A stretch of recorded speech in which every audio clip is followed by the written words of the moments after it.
हो, काय सांगणार आपण आपल्या प्रभागामध्ये दुबार आणि बोगस मतदारांसंदर्भात उच्च न्यायालयाकडे तक्रार केलेली आहे, याचिका दाखल केली आहे. नक्की काय तक्रार आहे? काय तुमची मागणी आहे? प्रभाग क्रमांक 5 मध्ये आम्ही स्थानिक पातळीला सर्वेक्षण केले असता यामध्ये 2013 सालचे असलेले 3800 जे जे त्यावेळी चिन्हांकित करण्यात आले होते ते बोगस मतदार आणि आम्ही जवळपास 2000 ते 2500 जे आम्ही सर्वेक्षणावेळी जे आम्हाला जागेवर आढळून आले नाही किंवा दुबार होते अर्थात बोगस होते असे मतदार यांची एकत्रित आम्ही राज्य निवडणूक आयुक्त असतील, विभागीय आयुक्त असतील, तसेच जळगाव शहर महानगरपालिकेचे निवडणूक निर्णय अधिकारी तथा आयुक्त यांना, उपायुक्त असतील, या सर्वांना वेळोवेळी याबाबत तक्रार केलेली होती.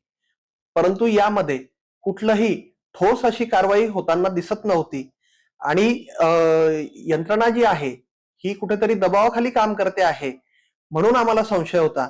आपण वारंवार त्यांची याबाबत भेट घेतली, परंतु मनपा मार्फत जे सर्वेक्षण करण्यासाठी अधिकारी असतील, कर्मचारी असतील यांची जी टीम देण्यात आलेली होती ते देखील चुकीच्या पद्धतीने कोऱ्या पंचनाम्या शीटवर साक्षीदारांच्या सह्या घेतल्याचा प्रकार उघडकीस आला होता.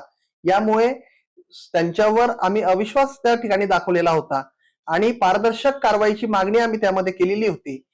परंतु हे कुठेही आम्हाला दाद देत नव्हते, हे कोणाच्या तरी दबावाखाली काम करत होते.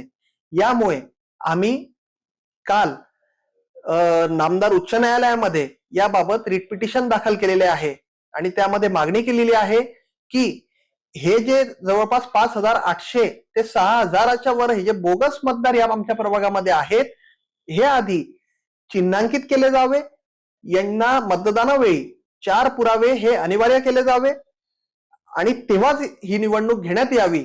अन्यथा हे लोकशाहीसाठी घातक आहे, आमच्यावरही या निमित्ताने अन्याय होणार आहे आणि आम्ही मेहरबान कोर्टाला ही विनंती केलेली आहे प्रेयरमध्ये आमच्या की असं होणार नसेल तर तोपर्यंत सदर निवडणूक ही पुढे ढकलण्यात यावी केवळ आमच्या प्रभागाची. मी ऍडव्होकेट पियुष नरेंद्र पाटील, जळगाव.